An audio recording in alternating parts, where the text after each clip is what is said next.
ایک وہ دین ہے جو کتابوں میں لکھا ہوا ہے، ایک وہ دین ہے جو آپ کو بابوں نے سکھایا ہے، جذباتی ڈاکٹرن کے ساتھ، علمی ڈاکٹرن کے ساتھ نہیں۔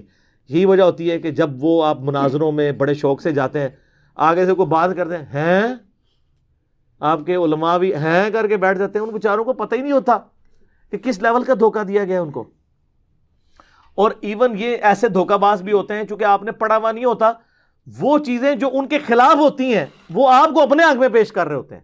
مثلا صحیح بخاری میں ایک حدیث ہے، اب ڈاکٹر اسرار صاحب بھی اس کو کوٹ کرتے تھے، لیکن ڈاکٹر اسرار صاحب بھی حدیث کے معاملے میں کمزور تھے، اور وہ کہتے ہیں جی وہ مجھے ایک قادیانی ملا۔ ڈاکٹر اسرار صاحب نے یہ واقعہ سنایا ہے، جب وہ قرآن میں آیت آتی ہے نا سورہ الزخرف میں، قل ان کان للرحمن ولد فانا اول العابدین، اے نبی تم فرماؤ اگر اللہ کا کوئی بیٹا ہوتا سب سے پہلے میں اسے پوجتا۔ تو بیان القرآن میں ڈاکٹر اسرار صاحب جب اس آیت پہ پہنچے نا تو انہوں نے کہا جی میرے ساتھ ایک دفعہ ایک قادیانی ملا۔ اس پہ ایک واقعہ بھی ہے میری زندگی کا۔ ٹورنٹو میں ایک قادیانی سے بحث ہوئی تھی، اس نے کہا کہ حضور نے فرمایا تھا کہ اگر ابراہیم میرے بیٹے زندہ رہتے تو یہ نبی ہوتے، لو عاش ابراہیم لکان نبیا۔ تو اس نے کہا اس کا مطلب یہ کہ نبوت ختم تو نہیں ہوئی۔ وہاں میں نے دلیل کے طور پر کہا کہ جب اس طرح کی شرط کی بات ہوتی ہے تو یہ تو دیکھو، ان کان للرحمن ولد فانا اول العابدین، اگر ہے کوئی بیٹا اللہ کا تو میں سب سے پہلے پوچھتا ہوں۔ تو یہ در حقیقت نفی کا انداز ہے، نہ ابراہیم نے زندہ رہنا تھا نہ نبوت جاری رہنی تھی۔ وہ تو حضور نے اس بات کے حوالے سے بالکل اسی طریقے سے تو اس کو مانا کہ واقعتاً آپ کی دلیل جو ہے وہ مضبوط ہے۔ انگلینڈ میں یا امریکہ میں، اور اس نے مجھے کہا کہ جی بخاری میں حدیث ہے کہ اگر حضرت ابراہیم علیہ السلام، جو نبی علیہ السلام کا ایک بیٹا تھا ابراہیم، اگر یہ بڑا ہوتا تو اس نے پیغمبر بننا تھا۔ تو یہ بخاری کی حدیث اس بات کا ثبوت ہے کہ نبی علیہ السلام کے بعد بھی نبوت جاری ہے۔ تو ڈاکٹر اسرار صاحب نے نہ بیچاروں نے وہ خود حدیث پڑھی ہوئی تھی، نہ جو ان کو قادیانی کوٹ کر رہا تھا اس نے بھی پوری حدیث پڑھی ہوئی تھی۔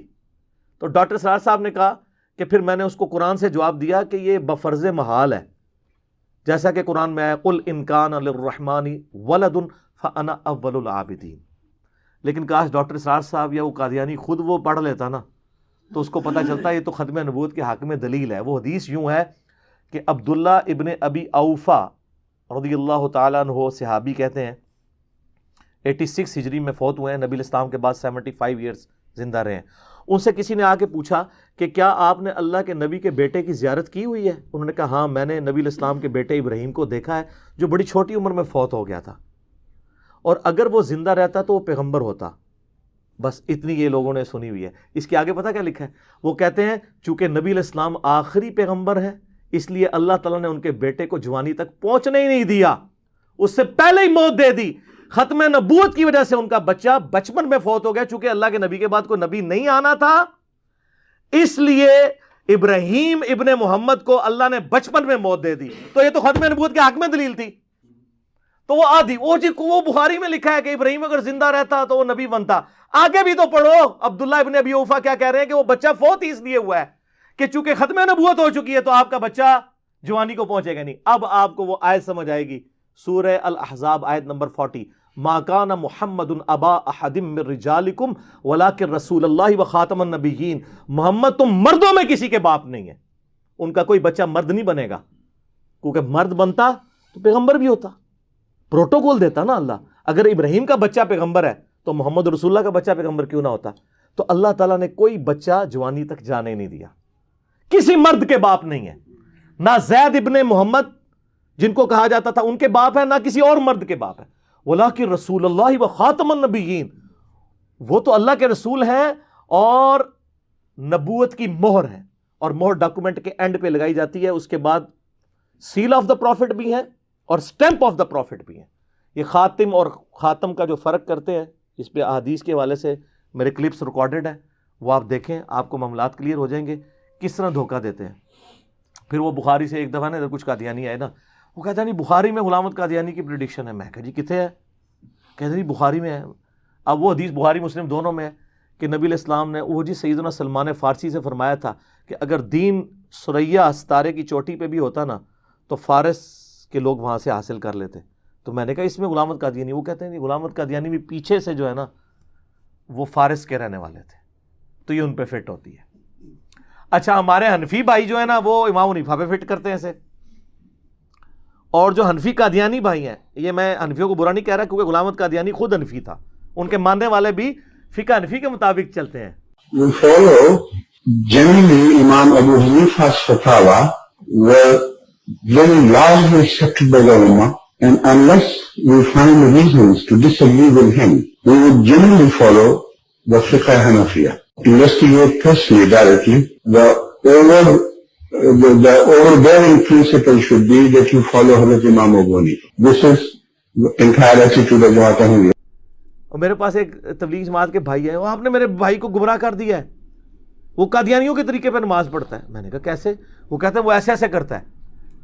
میں نے کہا آپ نے کبھی قادیانیوں کو نماز پڑھتے ہوئے دیکھا ہے؟ کہتا ہے نہیں.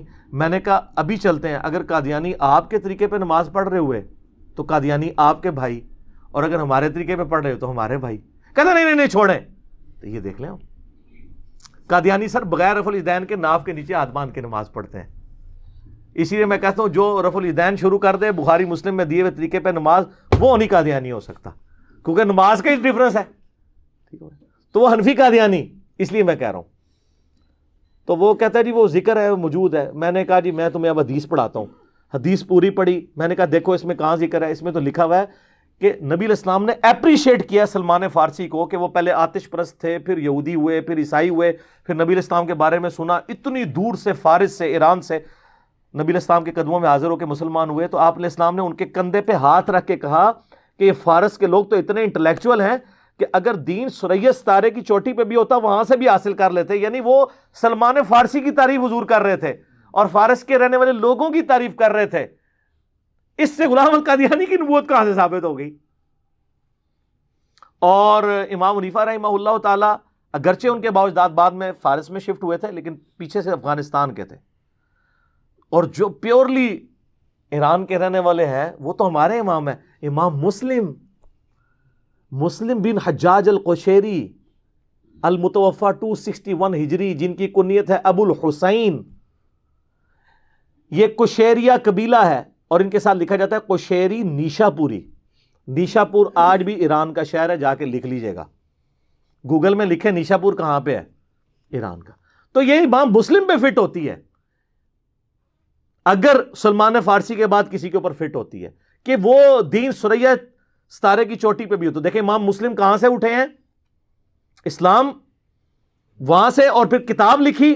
آج تک اس پائے کی کوئی کتاب نہیں لکھی گئی پوری دنیا میں. اور میں تو سعودی عرب کا چینل سن رہا ہوتا ہوں نا، تو جب وہ اذان کے وقفے اور اذان و نماز وقفے کے دوران جب حدیثیں چلتی ہیں نا، رواہ البخاری رواہ المسلم، رواہ البخاری رواہ المسلم، سر نہ بخاری عربی اور نہ مسلم عربی.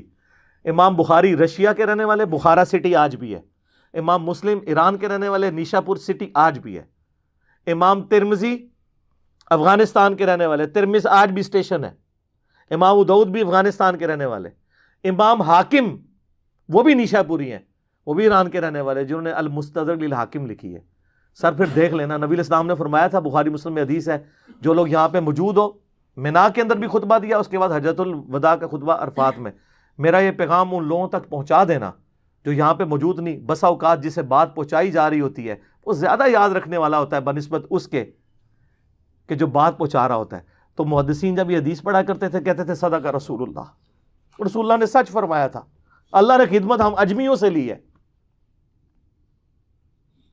دین کے معاملے میں. یہ وہ چیزیں تھیں. کوئی اس میں امام حنیفہ کو ڈال رہا ہے، کوئی غلام احمد قادیانی. نبوت کہاں سے ثابت ہوئی؟ کہاں لکھا ہوا ہے؟